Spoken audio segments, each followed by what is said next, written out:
Welcome to today's virtual pre-recorded story time. I'm Aaron the librarian and I want to share the story of Quivers the Scarecrow today. But before we do that, I want you all to follow along with me with your hands and we'll get warmed up.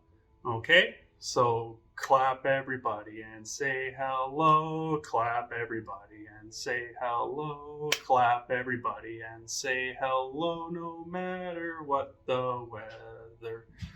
Stomp everybody and say hello, stomp everybody and say hello, stomp everybody and say hello no matter what the weather.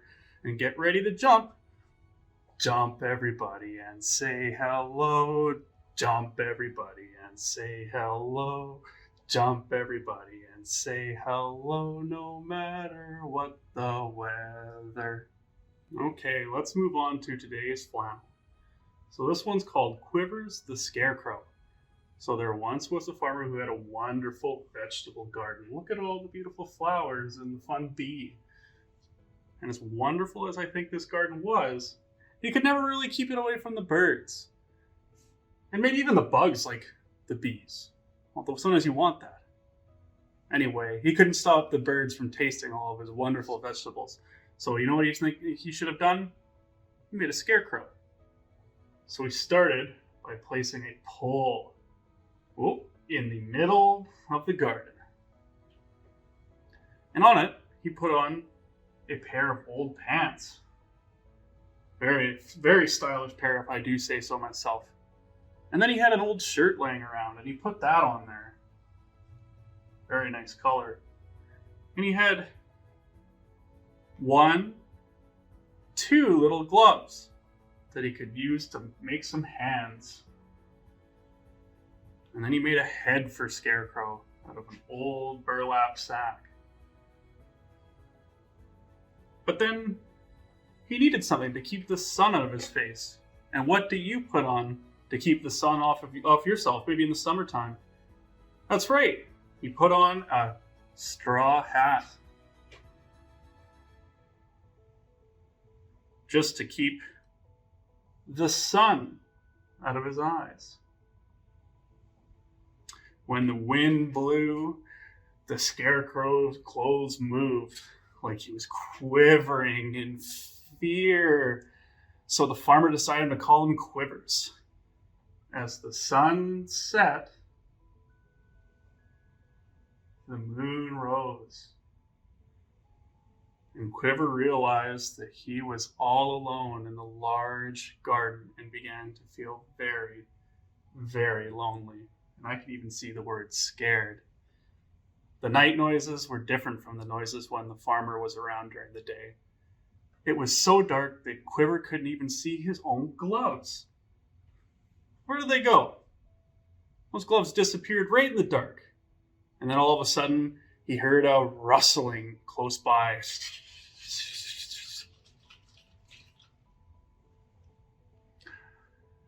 Oh, what is that? I'm so scared, said Quivers. And the rustling got closer and he shouted, "Who's there?" And out of the darkness he heard a little voice say, "It's just me, Rufus the raccoon. And who are you?"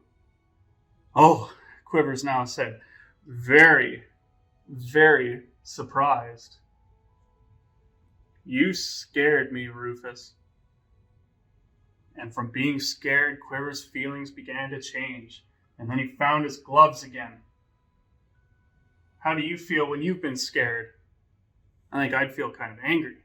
And that's how Quivers felt, was angry. It's not nice to sneak around at night. "I'm sorry, I didn't mean to scare anyone. I was only looking for lunch," said Rufus. "Lunch? But the moon is up." "It's nighttime," said Quivers, rather confused. "Yes, raccoons are nocturnal, and that means we are awake at night and sleep during the day," explained Rufus.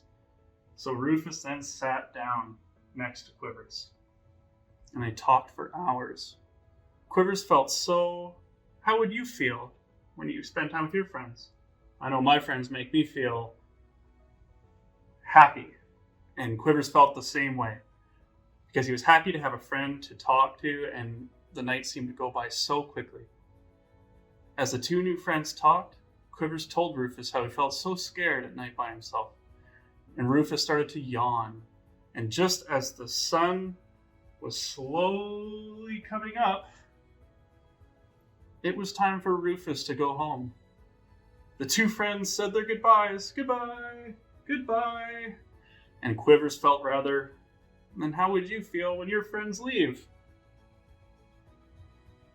I'd feel sad, and I often feel sad when my friends leave. Oh, I see you again, Rufus? Oh, yes. I'll see you for lunch tonight, said Rufus with a smile. And then Quivers felt happy again. From that night on, Rufus would bring his lunch at night and sit with Quivers. The two friends would talk and laugh and play games all night. Quivers was never scared at night again, and every morning Quivers would say to Rufus, "Have a good sleep, Rufus." And Rufus would say, "Have a good day, Quivers." And that was Quivers the Scarecrow. So just like Quivers and Rufus have to say goodbye, so too do we. So just like the beginning, follow after me. Wave high, wave low. I think it's time. We gotta go.